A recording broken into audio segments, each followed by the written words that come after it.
The Mini Smart Oven boasts 8 cooking functions that make cooking incredibly simple. Reheat is ideal for yummy leftovers, like pizza, and it'll heat them up without browning or drying them out. And let's be honest, who doesn't love leftover pizza? You'll use the bottom rack position in this function.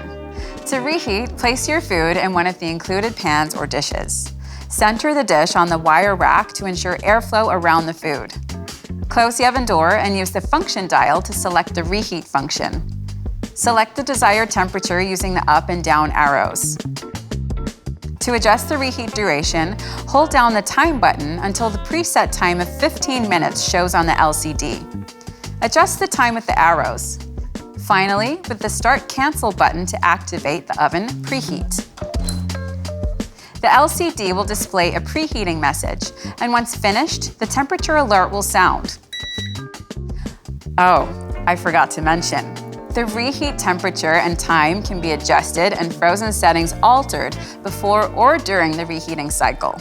The frozen button will extend the cooking duration slightly to ensure your food is reheated thoroughly without burning the outside. Bon appetit!